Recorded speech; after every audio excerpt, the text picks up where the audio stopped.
في حكايات لما تسمعها تضحك، وفي حكايات تخليك تسكت تتجمد مكانك وتحس انك كنت عايش في وهم كل ده. لكن اللي هقوله دلوقتي ده مش فيلم ولا قصة من على السوشيال ميديا، ده كابوس حقيقي وحصل ولسه دمه سايل دلوقتي. جواه 3 أطفال وجواه شيطان على هيئة بني آدم، شيطان بشع جدا. الناس سموه بعرور التوربيني نسبة للتوربيني اللي كان مختص بالأطفال، بس الحقيقة هو أسوأ من أي توربيني عرفناه.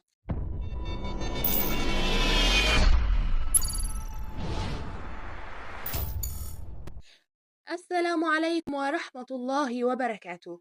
اللي بنتكلم عنه ده اسمه محمد صابر، عنده 31 سنة، من محافظة البحيرة وساكن في منطقة كفر الدوار.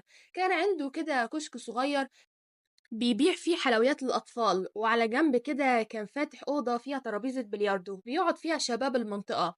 الراجل كان باين عليه إنه بسيط، وشه ما يديش أي ريبة، وبيتعامل مع الناس بابتسامة. لكن الحقيقة كانت أسود من الضلمة اللي ورا باب الأوضة دي.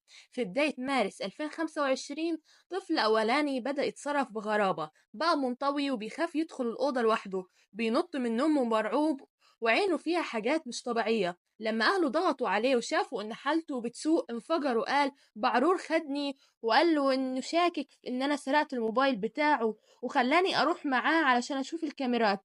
دخلني أوضة جوه وقفل الباب، وبعدها الدنيا سودة.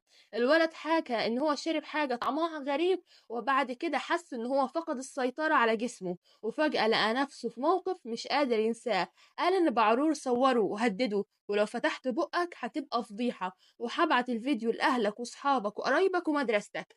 وبعدها طفل تاني وبرضه 14 سنة كده حكى نفس السيناريو لكن بأسلوب مختلف. قال إن بعرور قال له يساعده يشيل كرتونة جوه الأوضة، وهناك لقى نفسه تحت التهديد بسكين. بعده طفل تالت هو اللي كسر حاجز الصمت. الطفل التالت بقى كان عنيد شوية، رفض ان هو يسكت رغم الخوف. راح حكى لأبوه، الأب خده من ايده وراح على اسم، راح على اسم في كفر الدوار وحرر محضر رسمي. المحضر كان بداية النهاية. الشرطة بدأت تحقيق شامل واستدعت ال3 أطفال على حدة، وطلبت منهم يحكوا بالتفصيل اللي حصل. اللي حصل كان صادم. ال3 قالوا نفس التفاصيل، نفس شكل الأوضة ونفس ترتيب الحاجات جوه، نفس الطريقة استخدمها بعرور معاهم. وقالوا كمان إن في أطفال تانيين شافوهم طالعين من عنده كانوا بيعيطوا لكن كانوا ساكتين قوي. التحقيقات كشفت إن بعرور كان بيكرر نفس الأسلوب، وكان بيصطاد ضحاياه بمكر. أوقات كان بيبتزهم بسرقة، وأوقات كان يضحك عليهم ويخدعهم، أوقات كان يستخدم الترهيب، وفي كل مرة الأوضة هي الفخ والموبايل هو السلاح. الشرطة نزلت على المكان وفتشت الأوضة، لكن لقوا كل طفل وصفوه: سكينة وعصا حديد، كوباية فيها بقايا مادة كده بيشتبه إن هي منومة، وكمان موبايل فيه فيديوهات مسجلة للأطفال وهم في حالة سيئة جدا. الأدلة كانت مرعبة، وتم استدعاء المعمل الجنائي لتحليل البصمات والمواد الموجودة على الكوبايات، واتضح إن المادة كانت بالفعل مهدئ قوي بيأثر على التركيز والوعي. تم القبض عليه فورا وتحول للنيابة. وفي التحقيقات بعرور حاول يتماسك، أنكر كل شيء، وقال إن الأطفال بيكذبوا وبيتبلوا عليه وإن هو ما عملش حاجة وإن هو راجل طيب وغلبان. يا راجل! بس النيابة كان معاها الدليل، الفيديوهات وكمان أقوال الأطفال، وكمان أقوى منهم شهادة الطب الشرعي اللي أكدت وجود إصابات في الأطفال بتدل على اعتداء متكرر عليهم. والمفاجأة إن في تقرير طلع من الطب النفسي كمان اتعمل على بعرور نفسه. التقرير قال إن هو مدرك تماما لأفعاله وبيتصرف عن وعي، ومفيش أي خلل نفسي ظاهر عليه. وده اللي أكد إن اللي عمله كان مخطط له، مش اندفاع أو حالة من نفسية أو مرضية. خلال جلسات المحاكمة المحامي بتاع المتهم حاول يخفف من وطء المتهم اللي كانت عليه، وقال إن موكله عنده مشاكل أسرية وضغوط نفسية. طب ما كل الناس عندها ضغوط نفسية أسرية، يعني محدش عمل كده غيره ليه يعني؟ لكن القاضي قطع كلامه وقال إن القضية مش عن ضغوط، لكن عن انتهاك لطفولة بريئة.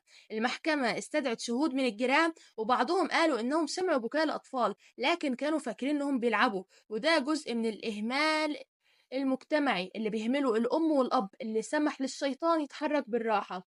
القضية اتحالت بسرعة على جنايات دمنهور. القاضي بعد أول جلسة طلب تحليل المحتوى اللي على الموبايل، واستدعى أولياء أمور الطفل.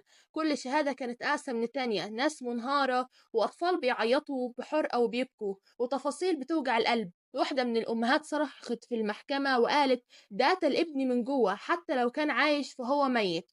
وبسبب بشاعة الجرائم النيابة طلبت الحكم بالإعدام، والمحكمة وافقت على إحالة أوراقه للمفتي يوم 21 أغسطس 2025، الجلسة المنتظرة. وناس كتيرة شايفة إن القتل ده أقل عقوبة، وأقل عقوبة هي إن مش عارفة إن المفروض يحصل فيه زي اللي حصل في الأطفال دي، وده قليل جدا على اللي عملوه. الناس في كفر الدوار كانت مصدومة، قالوا: معقول بعرور ده اللي كنا بنشتري منه وكان بيلعب مع العيال؟ لكن الحقيقة المرة إن الوحوش بقت بتلبس وشوش عادية. القضية دي مش مجرد جريمة، دي صدمة لكل بيت. لازم كل أم وكل أب يراجعوا نفسهم. ولادكم بيروحوا فين؟ بيكلموا مين؟ مين بيضحك في وشهم وبيخبي وراه مصيبة؟ بعرور على فكرة مش شخص واحد، بعرور فكرة إن إحنا نسيب أولادنا في الشارع ونفترض الأمان وننسى إن الشر بيستخبى في أبسط الأماكن. حتى لو إحنا ما خدناش بالنا، مين هيحميهم؟ الفيديو ده مش عشان يحكي قصة بعرور الأطفال، الفيديو ده رسالة، ورسالة لكل أم ولكل أب ولكل طفل: افتحوا عيونكم، ما تتكسفوش تسألوا لو ابنك بيتغير، بيخاف، بيتهرب. اسألوا، اسمعوا وصدقوا. رسالة لكل طفل: اتعلم في بيتك وتعلم انك تقول لأ. كلمة لأ عمرها ما كانت عيب. لو انت مجبر على الحاجة دي ارجع لأهلك. لو أهلك مش هينصفوك، في جهات قانونية تقدر ترجع لها. حاول انك تكون في وعي، لان احنا بقينا دلوقتي حوطنا ناس مش كويسين. ولازم الطفل الصغير اللي عنده 6 سنين يكون واعي لكل حاجة، يكون واعي لأي حاجة. ولازم الأم توضح له في البيت وتوجهه، لازم الأب كمان يوضح له ويوجهه. لازم الأم والأب يسمعوا ابنهم لو بيتغير أو بيخاف أو بيهرب، مش بيتصرف بطبيعته. لازم تكوني ملاحظة، ما تهمليش ابنك أو ما تهملش ابنك وتقعد طول النهار على التليفون والسوشيال ميديا. دول دمار اجتماعي، التليفونات والسوشيال ميديا دول دمار.